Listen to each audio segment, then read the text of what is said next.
Patungkol nga ito mga tol kay Rax Disibek, i-reveal nga sa atin ito ni Loki at hindi nga natin inaasahan na may ugnayan ng dalawa. So One Piece chapter 1145 spoiler, at bali wala pa nga tayong title ng chapter na to as of making this video. Dalawa nga yung cover page natin sa ngayon kung saan merong normal at merong color spread. Sa cover page ay makikita nga raw natin na niyakap ni Ulti ang kapatid niyang si Page 1 matapos silang iligtas ni Yamato. Sa color spread naman ay makikita nga raw natin ang mga Straw Hat na pinapanood ang bagong episode ng Egghead Island arc, at parang ngayon mga tol sa celebration ng pagbabalik ng anime. So parang kailan lang ito na nga at magbabalik na nga muli mga tol ang One Piece anime, at may aabangan na nga muli tayo linggo-linggo. Nagsimula nga ang chapter kung saan nakapunta na nga raw ang Colon Pirates sa grupo nila Robin. Kung matatanda natin sa last chapter hindi nga sumunod si Colon sa utos sa kanya na wag sumali sa laban. Ganon nga rin ang mga Straw Hat kung saan pinagbawalan nga rin sila, pero dahil nakita nga nila nasasakay sa maliit niyang bangka si Colon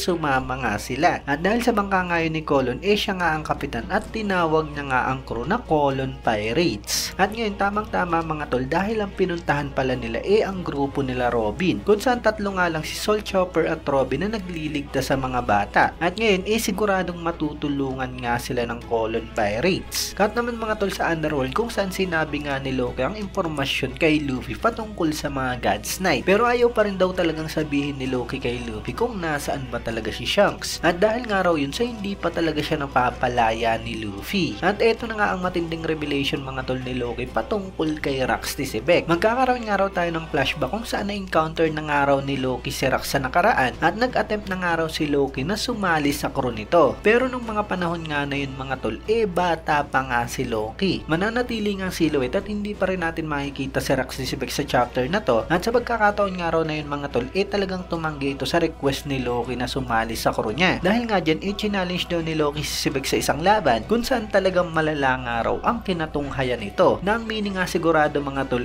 natalo nga ng matindi si Loki. Makikita nga rin daw natin sa flashback si Whitebeard pero talagang nakatago pa rin ang mukha ni Rax. At dito nga mga tol nalaman natin na talagang hinahangaan daw ni Loki si Rax Disibek na pareho nga sa kung paanong humahanga si Luffy kay Shanks. At dahil yan naniniwala nga raw si Loki na pinanganak siya sa maling era at talagang gusto niya raw lumaki agad at maging parte ng Rax Pirates. So ito na nga siguro mga tol yung dahilan kung bakit parang bilan din yung asta ni Loki, dahil sa yung pinoportray nga ng world government patungkol kay Rax isa nga itong masamang tao. Hindi pa natin sigurado kung ilang taon nga si Loki nung na-meet niya si Rax, pero siguradong sobrang bata niya pa nga nung time na yun kaya hindi siya pinasali. Imagine na lamang natin kung nagkatotoo yung gusto ni Loki na pinanganak nga siya kasabay ng era nila Rax. Siguradong mas napakatindi nga ng puwersa ng Rax Pirates kung kasama si Loki. Nakaka-curious nga talaga kung bakit ganun yung charisma ni Sibek, bakit napakaraming gustong sumali sa crew niya. Siguro nga mayahalin tulad natin kay Luffy kung saan marami nga siyang nagiging kakampi, pero parang mas matindi nga yung kay Rax mga tol dahil sa gusto nga talaga nilang sumali sa crew nito. So hindi lang basta allied kundi talagang gusto nga nilang sumunod kay Rax. Anyway, binigyan nga raw ni Luffy si Loki ng karne para makarecover ito. Gumaling nga raw ito ng konti pero hindi fully recover. Kat naman kay Jinbei mga tol kung saan napatigil niya nga yung apoy na kagagawa ni Loki. So nakalimutan na nga natin mga tol pero talagang kayang-kaya nga ni Jinbei na patigilin ang napakatinding apoy na gaya nga ng nangyari dyan sa Elbap. Pero ito ang matindi mga tol kung saan gumalaw na nga ang God's Knight.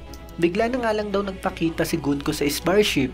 Nakatayo na nga raw ito kung saan kaharap niya nga face to face ang mga Colon Pirates. So eto na nga ang bakbakan mga tol, hindi na nga magsasayang pa ng oras ang mga Holy Knights. Delikado nga si Colon mga tol, maaaring targetin nga talaga siya ni Gunko. Pero kung maalala nga natin, nandyan nga rin si Brook sa Colon Pirates. Ano nga kaya talagang magiging reaction ni Gunko kung sakaling makita niya nga personal si Brook? Na alam natin na hinahangaan niya nga ang kanta nito na New World. Kaya hindi pa nga natin sigurado talaga kung ano ba ang gagawin ni Gunko. So it's either babanatan niya nga ang mga Straw Hat o hihingi nga siya ng autograph kay Brook. Well, aabangan nga natin yan mga tol sa susunod na chapter. Pero ang malungkot ng balita, meron tayong break next week. Kaya 2 linggo yung hihintay natin para sa kasunod na chapter. Kaya yun syempre, kung nagustuhan nyo nga ang video to, huwag nyo sana kalimutan mag-iwan ng like dahil napakalaking tulong na yun para sa ating channel. At yun, maraming salamat sa inyong panonood at mag-iingat kayo palagi.